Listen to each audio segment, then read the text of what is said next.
성도 여러분, 꼭 잡고 싶지만 잡을 수 없는 것이 있는데요. 혹시 그것이 무엇인지 아십니까? 여러 가지가 있겠죠.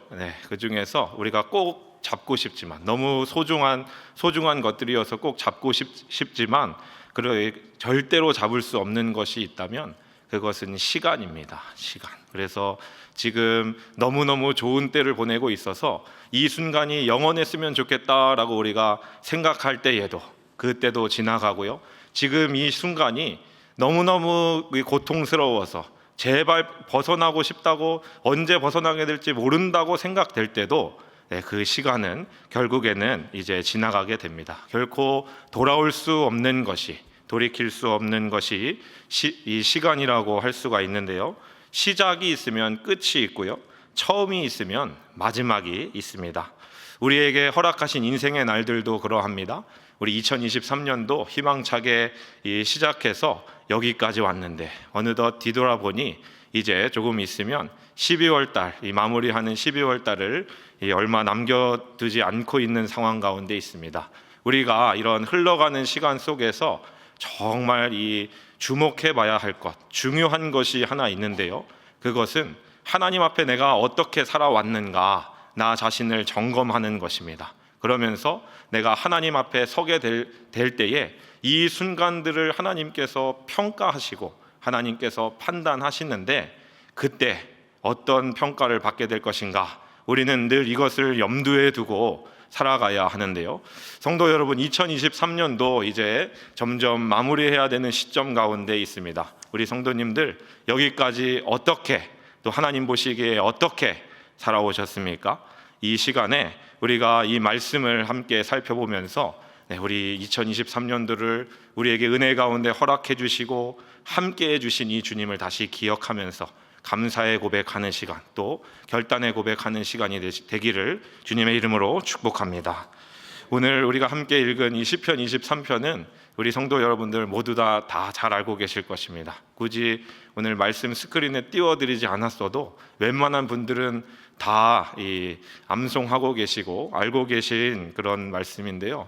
이 말씀을 다시 한번 살펴보는 것을 통해 하나님께서 우리에게 새로운 은혜 허락해 줄 줄 믿습니다. 2023년도를 돌아보며 또 한 해를 마무리하며 우리가 마무리하는 이때에 우리가 해야 할 고백이 있는데요. 그 고백은 과연 무엇일까요? 먼저 첫 번째는 하나님과 나와의 관계를 바르게 알고 인정하는 고백입니다. 하나님과 나와의 관계를 바르게 알면서 우리가 또 인정하는 고백을 해야 하는데요. 그것은 여호와 하나님은 나의 목자가 되시고 나는 그분의 양이라는 이런 마음에서 나오는 진실한 고백이라고 할 수 있습니다. 우리 함께 읽은 1절 말씀 다시 한번 보시기를 바랍니다. 이 시편의 기록자인 다윗은 무엇이라고 고백합니까? 여호와는 나의 목자가 되십니다 라고 이렇게 고백하고 있습니다. 이 1절의 말씀은 그냥 시작하는 말 중에 하나라고 생각될지도 모르겠지만 이 시의 시작이면서 또 결론이라고 이렇게 할 수 있는데요. 여호와께서 나의 목자가 되신다는 이 고백이 이 시편의 핵심이자 시작과 끝입니다. 이러한 다윗의 고백은 단순히 말로만 하면 정말 쉬운 고백입니다. 입으로 그냥 말하면 쉬운 고백이지만 삶 속에서 진정한 고백으로 흘러나오기에는 정말 어려운 고백이라고 할 수 있습니다. 저와 여러분들은 이것을 너무나 잘 알고 있으실 것입니다. 그렇다면 여호와께서 나의 목자라는 것은 무슨 뜻을 가지고 있을까요? 나라는 존재의 주인은 내가 아니라 여호와 하나님이시라는 이 의미를 담고 있습니다. 내 존재의 주인은, 내 삶의 주인은 내가 아니라 여호와 하나님이 나의 주인이시다라는 그런 이 의미를 가지고 있습니다. 여호와 하나님께서 나의 주인이시고 나는 주인의 소유물일 따름이기에 그분의 손에 나의 모든 것이 달려있고 나의 모든 것이 그분의 손에 그분에게 속해 있다는 것입니다. 이것을 잘 기억하는 것이 중요합니다. 또한 이 고백은 여호와 하나님은 양과 같은 나에게서 없어서는 안 될 뿐이다 라는 그런 의미를 가지고 있는 고백입니다. 나는 양인데 양과 같은 나에게 목자 되신 여호와 하나님은 꼭 필요합니다라는 이런 의미를 가지고 있는 고백입니다. 절대적으로 필요한 분이 우리 하나님이시다라는 것입니다. 양의 모습과 성격을 볼 때 인도해 주는 목자가 없으면 아무것도 아님을 우리는 알 수가 있는데요, 금방 위험에 빠지고 죽을 수밖에 없는 존재가 바로 양이기 때문입니다. 그래서 양에게는 목자가 꼭 필요하다라고 할 수 있는데요, 여호와 하나님께서 바로 그 목자시다, 우리를 죽음에서 건져주시고 죽음을 막아주시는 그 목자시라는 아주 위대한 고백입니다. 그런데 성도 여러분, 이런 고백 가운데서 우리가 꼭 기억해야 할 정말 중요한 사실이 한 가지 있는데요, 그것은 저와 여러분들이 우리가 그분을 나의 목자입니다, 여호와는 나의 목자이십니다 라고 고백한다고 해서 우리가 그분을 우리 마음대로 목자로 이렇게 삼는다고 해서 하나님께서 우리의 목자가 되실 수 있냐라는 것입니다. 여러분, 우리가 내가 하나님 나의 목자이십니다, 나의 아버지십니다 라고 고백하면 하나님이 그래 알겠어 내가 해줄게 라고 이렇게 말씀하실까요? 네, 그렇지 않습니다. 하나님께서, 여호와께서 다윗을 먼저 양으로 삼아 주셨습니다. 그렇기 때문에 다윗을 먼저 양으로 삼아 주셨기 때문에 다윗이 여호와 하나님을 목자라고 고백할 수 있는 것입니다. 우리 역시 마찬가지입니다. 하나님께서 만세전에 우리를 선택하시고 만세전에 우리를 불러주셨기 때문에, 먼저 양으로 삼아 주셨기 때문에 우리가 이런 고백을 할 수 있는 것입니다. 먼저 우리를 불러주시고 자녀 삼아 주셨기 때문에 여호와는 나의 목자가 되십니다 라고 담대하게 고백을 할 수 있는 것입니다. 하나님께서 우리를 하나님의 양으로 삼아 주시기 위해 만세전에 저와 여러분들을 선택하셨습니다. 그리고 불러주셨습니다. 그리고 우리가 그의 양이라는 것을 보이시기 위해 확실한 표시를 나타내 주셨습니다. 여러분, 이스라엘 목자들은 자신이 소유하고 있는 양들을 한 마리만 키우면 그렇게 할 필요가 없을지 모르겠는데, 잘 알아보기 위해 양의 한쪽 귀 끝을 칼로 베어내는 그들 나름의 독특한 귀표를 가지고 있었다고 합니다. 이렇게 자기가 알아볼 수 있는 표시를 해두면 다른 주인의 양과 함께 섞여 있거나 자기 양이 멀리 떨어져 있더라도 저게 내 양인지 다른 내 양이 아닌지 쉽게 구별할 수 있었다고 이렇게 하는데요. 그래서 이런 방법을 많이 사용했다라고 하는데요. 여러분, 자신의 양을 차례로 잡아서 그 귀를, 양의 귀를 잡아서 통에다가 나무 통에 대고 면도날처럼 날카로운 것을 가지고 그 칼끝으로 이 귀를 깊이 베는 일, 여러분 한번 상상해 보시기 바랍니다. 그 일을 하는 목자에게나 그 일을 당하는 양은 그것이 즐거운 기억일까요? 행복한 기억일까요? 그렇지 않습니다. 생각만 해도 끔찍합니다. 만약 그 행동을 좋아하고 즐긴다면 정상이 아닙니다.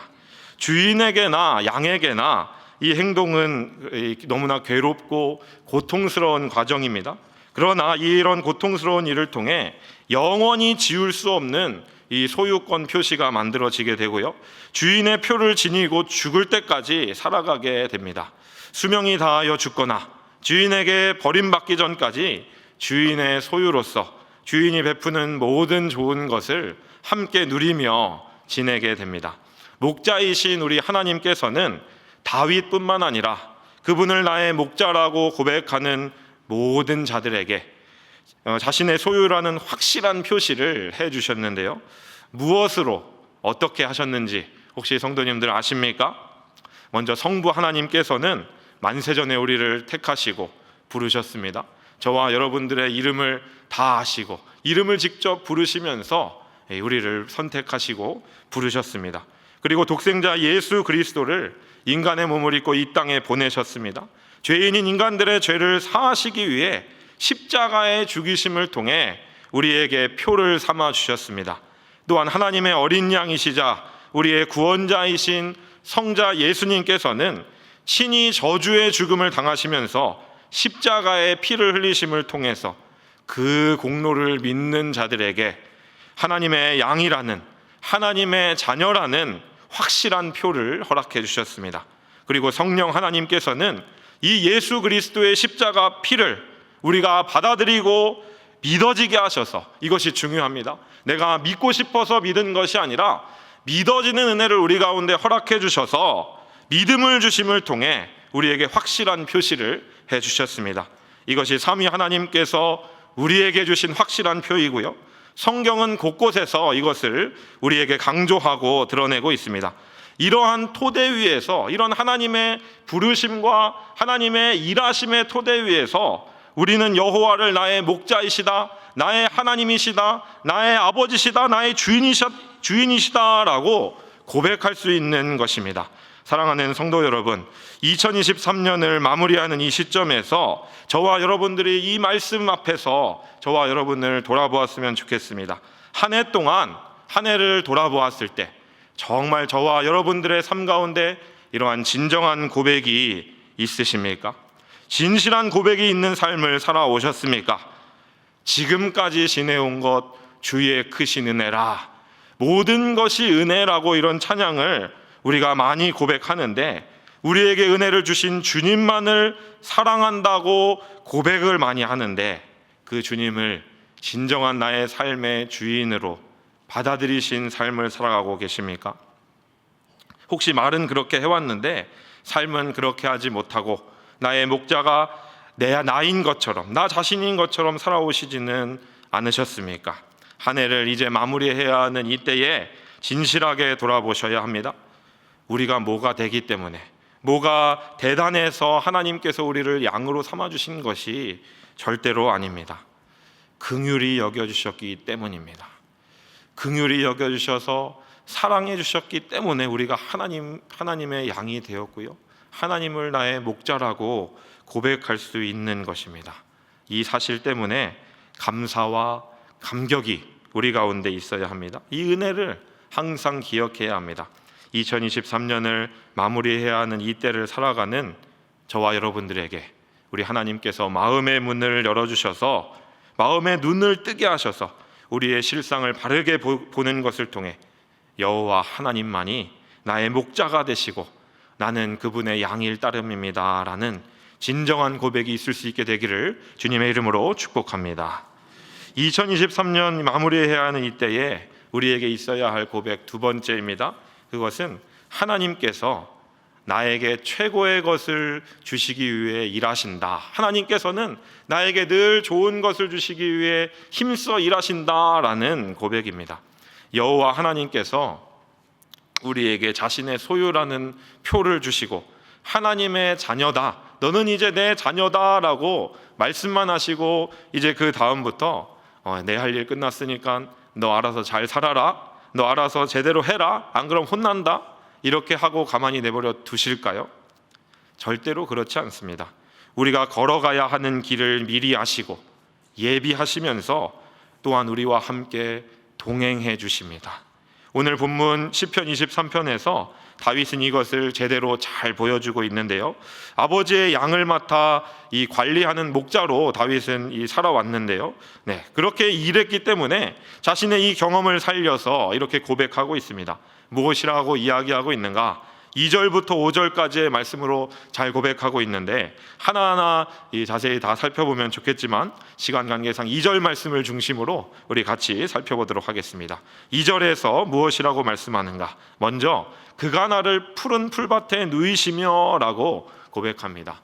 푸른 풀밭, 여러분 푸른 풀밭 하면 어떤 느낌이, 어떤 생각이 드십니까? 참 좋지 않습니까? 그래서 우리가 한때 엄청나게 유행했던 유행가도 그런 유행가 있지 않습니까? 여러분 뭐 잘 아시겠죠? 저 푸른 초원 위에 그림 같은 집을 짓고, 집은 꼭 푸른 초원 위에 지어야 예쁠 것처럼 이렇게 이야기하고 있는데요, 그런 가사가 있습니다. 참 좋습니다. 그런데 다윗이 살고 있던 이스라엘의 이 자연 환경을 볼 때 이 푸른 풀밭을 일구어서 양떼들에게 좋은 것을 먹이고 쉬게 하기 위해서는 목자에게 엄청난 수고가 요구되었다고 합니다.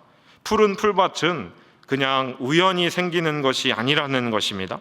이스라엘은 특히나 대부분의 땅이 건조한 불모지로 이루어졌기 때문에 푸른 풀밭으로 만들기 위해서는 목자의 수고가 어마어마하게 컸습니다. 부지런히 거친 돌과 바위를 제거해야 했고요. 나무 뿌리를 뽑아내고 땅을 갈아야 했고 흙에 거름을 주고 곡식과 식물을 심고 물을 끌어들여야 하는 이 엄청난 수고를 다 감당해야 했습니다. 양들을 좋은 것으로 먹이는 목자는 이렇게 피나는 수고와 많은 시간들을 이 일에 할애해야만 푸른 풀밭을 일굴 수 있었습니다.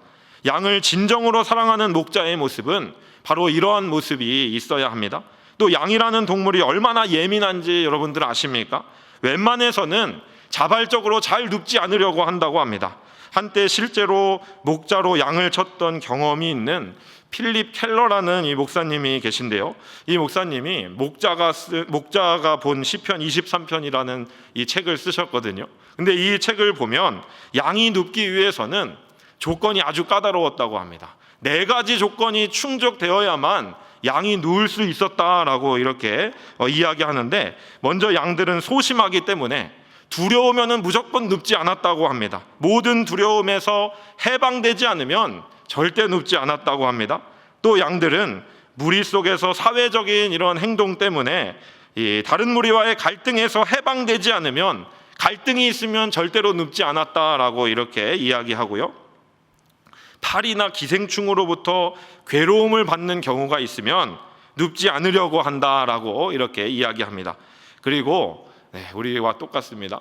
배부르지 않으면 눕지 않으려고 한다, 이렇게 이야기하고 있습니다. 이러한 것들을 볼 때, 4가지 조건을 다 충족시켜야 하는 이런 조건들을 볼 때, 이런 양들을 만족시키면서 이끌려고 하는 이 양을 치는 목자의 수고는 절대로 만만치 않다라는 것을 알 수가 있는데요. 여호와 하나님이 나의 목자시고 내가 그의 양으로서 하나님께서 나를 푸른 풀밭에 눕게 하신다는 것은, 이러한 다윗의 고백은 이만큼 하나님께서 우리를 위해서, 저와 여러분들을 위해서 일하시고 계신다라는 것을 나타내주는 아주 귀한 표현이라고 할 수 있습니다. 여러분들, 하나님께서 나의 인생 가운데 함께 하시지 않고 일하시지 않는다는 생각이 드십니까? 이 말씀 앞에서 이 말씀을 보시면, 하나님이 정말 이 나를 위해 수고하고 계시는구나, 말씀 속에서 발견할 수 있어야 한다는 것입니다. 하나님께서 끊임없이 좋은 것으로 인도하시고 일하시고 계시다라는 것을 우리는 이 말씀을 통해서 확인해 볼 수 있는 것입니다. 또 다윗은 계속해서 목자이신 여호와께서 우리를 쉴만한 물가로 인도하신다라고 이렇게 고백을 하고 있는데요. 이건 역시 목자의 엄청난 수고가 있어야 가능한 일입니다. 우리 사람도 이 물을 마시지 않으면 견딜 수 없는 것 같이 동물들 역시 수분 보충이 상당히 중요합니다. 자신이 관리하는 양들이 갈증을 일으키지 않게 하기 위해 때에 맞게 이 양들을 이끌고 부지런히 좋은 물이 있는 샘과 개울을 찾아다녀야 합니다. 또 양들은 샘과 개울뿐만 아니라 풀의 이슬로도, 이제 아침 새벽에 내리는 풀의 이슬로도 수분을 보충할 수 있었다고 하는데요.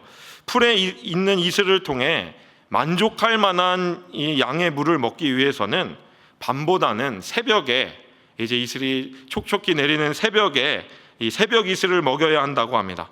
여러분, 그럼 새벽 이슬을 먹여야 하는데 목자는 어떻게 해야 할까요? 너희들 새벽은 자율권을 줄 테니까 알아서 해라. 난 잔물 좀 보충해야겠다. 제발 알아서 해라. 이렇게 하면 양들이 알아서 일어나서 가서 풀에 가서 이 물을 먹을 수 있을까요? 아닙니다. 함께 일어나서 그곳으로 데리고 가서 먹이는 수고를 감당합니다. 다윗은 시편 23편을 통해 이러한 하나님을 드러내고 있습니다. 하나님께서는 이 당시에 다윗에게 뿐만이 아니라 지금 이 시대를 살아가고 있는 저와 여러분들에게도 동일하게 수고하시면서 동일하게 일하시는 분이십니다. 깨끗한 물, 좋은 물을 마시게 하시기 위해 끊임없이 일하시는 분이 우리 하나님이십니다. 우리의 영혼을 건강하게 하고 맑게 하시기 위해, 풍성함을 누리게 하시기 위해 지금도 온 세상을 친히 다스리시며 역사하고 계십니다. 이 하나님의 손길을 우리는 볼 줄 알아야 합니다. 하나님께서 이 수요기도회, 오늘 수요기도회에 나온 저와 여러분들의 마음 가운데 찾아오시고 저와 여러분들의 눈을 뜨게 하셔서, 하나님, 나를 위해서 엄청난 일을 하고 계신다, 나를 통해 나를 위해서 엄청난 수고를 하고 계신다는 것을 애쓰게 하고 계심을 보게 하시기를 진심으로 축복합니다. 이 하나님께서 우리의 삶을 여기까지 인도해 주셨습니다. 2023년도 올 한 해에도 그렇고요, 우리가 살아온 모든 순간순간에 하나님은 눈에 보이시지 않지 않습니까? 눈에 보이시지 않으시지만 끊임없이 우리를 통해 일하고 계셨고요, 일하고 계시고 앞으로도 일해 주실 것입니다. 여호수아가 인생의 마지막에 고백한 것이 있는데요, 과거에 우리와 하나님은 싸워주셨다, 과거에 싸워주셨고 지금도 우리를 위해 싸우고 계시고 앞으로 우리를 위해 싸우실 분이다. 하나님은 과거에나 현재에나 미래에나 우리를 위해 싸우실 것이다 라고 이렇게 고백했던 것과 같이 우리 역시 마찬가지입니다. 과거에 우리와 하나님께서 함께 해주셨기 때문에 우리가 여기까지 올 수 있었고요, 또 지금도 우리를 인도하시고 지금도 우리를 푸른 초장과 쉴만한 물가로 인도해 주시기 때문에 우리가 또 지금을 살아갈 수 있는 것이고, 우리의 남은 인생 역시 우리 하나님께서 가장 좋은 길로 인도하여 주실 것이기 때문에 우리는 소망을 가지고 살아갈 수 있는 것입니다. 이 하나님을 한 해 동안 우리는 얼마나 의식하며 누리셨습니까? 하나님의 손길을 바라보고 계십니까? 이 하나님의 손길을 매 순간마다 느끼고 계십니까? 만약 이러한 하나님의 손길을 느끼지 못하고 계신 분이 계시다면 내가 하나님과 바른 관계 가운데 있는가? 내가 하나님의 말씀 가운데 떠나 있지는 않은가? 나를 돌아보며 점검하는 것도 필요할 것입니다. 어려운 일을 당할 때 하나님을 바라보기보다 현실을 원망하고 하나님의 함께 하심과 일하심을 부인하고 원망하고 있지는 않습니까? 이사야서 53장 6절에서 말씀하고 있는 것처럼 우리는 다 양과 같습니다. 그래서 각기 제 갈 길로 갔었고요, 지금도 가고 있고 하나님의 도우심이 없이는 하나님을 등질 위험성이 아주 많은 연약한 존재들입니다. 그러나 그럼에도 불구하고 우리 하나님께서는 곁길로 가고 있는 우리를 항상 말씀과 성령으로 붙잡아 주시며 올바르게 가도록 지도해 주십니다. 힘써 일하시며 인도해 주십니다. 이 하나님을 기억하면서 하나님께서 나같이 부족하고 연약한 자를 위해서 지금도 일하고 계시구나, 예수님께서 하나님 보좌 우편에서 지금도 날 위해 기도하고 계시구나, 부활하신 예수님의 영인 성령님께서 지금 내 안에 내주하시면서 내 안에 들어와 계시면서 우리를 위해 탄식하시고 진리의 말씀을 깨닫게 하시고 감동을 주시며 인도해 주시구나 라는 이 사실을 잊지 않는 것 가운데 이 하나님을 바르게 의식하고 하나님을 고백하시는 저와 여러분들이 되시기를 주님의 이름으로 축복합니다. 한 해를 마무리하는 우리에게 있어야 할 고백, 마지막인데요, 이 고백은 여호와 하나님을 마지막 순간까지 떠나지 않겠다라는 결단과 고백입니다. 하나님을 이 평생에 떠나지 않겠습니다라는 결단과 고백입니다. 6절 말씀에 이렇게 말씀하고 있습니다. 우리 이 6절 말씀을 함께 읽어보도록 하겠습니다. 시작.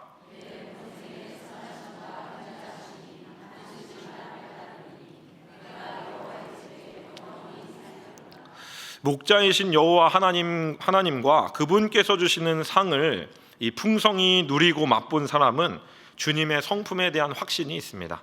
그렇기에 나의 평생에 라고 고백하는 것입니다. 어떤 때는 도와주셨고 어떤 때는 안 도와주셨다, 이게 아니라 나의 평생에 라고 하면서 특별한 때만이 아니라 평생에 여호와의 선하심과 인자하심이 반드시 따릅니다 라고 이렇게 고백하는 것입니다. 100%입니다. 의심할 여지가 없습니다. 그러면서 내가 여호와의 집에 영원히 살겠습니다 라고 결단합니다. 흔들릴 수 없는 확신 가운데 하는 결단입니다. 다윗이 이러한 고백을 할 수 있었던 이유는 무엇입니까? 그것은 이 인생 가운데 삶 속에서 하나님의 손길을 많이 경험하고 많이 체험했기 때문입니다. 하나님께서 주시는 즐거움이 세상이 줄 수 있는 그 어떤 것보다 크다는 것을 경험했고 알고 있었기 때문입니다. 여러분들, 우리가 어떤 것에 흥미와 재미를 느끼게 되면 어떻게 해야 될까요? 여러분들 다 취미 가지고 계십니까? 이거 하면 내가 시간이 잘 가고 이거 하면 너무 즐겁다 하시는 거 계십니까? 그게 재밌으면 여러분들 어떻게 하십니까? 네, 하지마 그래도 할 거야 이러면서 계속합니다. 네, 제가 우리 주일학교 학생들이나 이 자녀를 키우면서 또 저의 모습을 보면서 많이 생각하고 느끼게 된 것인데요. 요즘 우리는 스마트폰이 없으면요, 네, 이 심심함과 허전함을 많이 느낍니다. 게임도 하고 쇼핑도 해야 되고 뭐 여러 가지 다 해야 되잖아요, 그죠? 네, 엄청나게 사용합니다. 중고등학생은 물론이고 뭐 요즘은 초등학생들도 많이 하죠. 네, 성인들까지 하고, 네, 이 연령에 상관없이 다 스마트폰을 많이 가까이 합니다. 그래서 이 자녀를 양육하는 부모님들이 참 어떨 때는 힘들 때도 있는데요. 왜 이들이 이렇게 휴대폰을 만지고 또 게임하는 것을 그렇게 즐길까요? 왜 하지 말라 그래도 계속 할까요? 왜 너 하면 혼난다? 이렇게 위협과 협박하면서도 고난 가운데 있으면서도 왜 계속 이 일을 하려고 할까요? 재밌기 때문입니다. 그 게임이 주는 맛을 알기 때문입니다. 스마트폰이 주는 즐거움, 게임의 맛을 알기 때문에 그 누구의 협박과 그 누구의 위협이 와도 나는 몰래라도 한판 하겠다라고 마음먹고 하는 것입니다. 마찬가지입니다. 하나님께서 나와 함께 하신다, 하나님께서 내 기도를 들어주신다라는 이 기도의 맛을 알면요, 이러한 맛을 인생 가운데 경험하면 정말 하나님께서 주시는 사랑과 은혜가 세상 어떤 것과는 비교할 수 없다는 것을 느끼게 되면, 하나님, 나는 내가 위기가 있을 때, 어떤 상황이 있을 때 다른 것에서 만족을 찾지 않겠습니다, 다른 것에서 평안을 찾지 않겠습니다 라는 것을 고백하게 되고요, 나는 내가 여호와의 집에 영원히 거하면서 하나님께서 주시는 만족, 하나님께서 주시는 해결책, 하나님께서 주시는 기쁨과 평안을 가지고 살아가겠습니다 라고 고백하는 것입니다. 하나님을 절대로 떠나지 않겠습니다 라고 고백하는 것입니다. 여기서 여호와의 집은 다윗 당시에는 여호와의 성막이었습니다. 지금 우리에게 적용하면 예수 그리스도의 몸된 교회를 의미합니다. 교회 중심의 생활을 하겠다는 것을 말하는 것입니다. 한 번뿐인 삶 속에서 하나님 중심, 성경 중심, 교회 중심의 삶으로 내 평생의 삶을 살아가겠습니다 라고 결단하는 것입니다. 하나님 품에서 절대 떠나지 않겠다는 그런 각오와 고백이 담긴 표현입니다. 사랑하는 성도 여러분, 이 하나님에 대한 확신과 이 하나님에 대한 결단의 고백이 2023년도 이때를 살아가고 있는 저와 여러분들에게 과연 충만히 있습니까? 우리의 평생에 하나님의 선하심과 인자하심의 손길을 우리 하나님께서 저와 여러분들에게 반드시 나타내 주시기를 진심으로 축복합니다. 그러면서 우리가 주님의 몸된 교회를 중심으로 평생 동안 하나님을 떠나지 않을 것을 결심하고 결단하는 모습이 우리 가운데 있게 되기를 주님의 이름으로 축복합니다. 말씀을 맺습니다. 2023년도 이제 한 달밖에 남지 않았습니다. 점점 마무리되어가는 이 11월 29일 수요기도회 이 시간에 우리 시편 23편을 같이 살펴보았습니다. 여러분들, 하나님은 여러분들에게 어떤 분이십니까? 여호와 하나님이 나의 목자시고 나는 그분의 양이라는 진정한 고백이 우리 가운데 있어야 한다라고 말씀드렸습니다.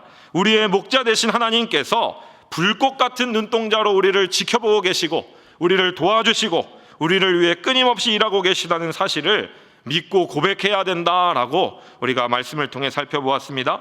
그리고 이 놀라우신 하나님의 손길을 경험하는 것 가운데 머리로만 알고 그치는 것이 아니라 삶 가운데 경험하는 것을 통해 내가 여호와의 집에 영원히 거하겠다는 다짐과 결단이 있어야 한다라고 말씀드렸습니다.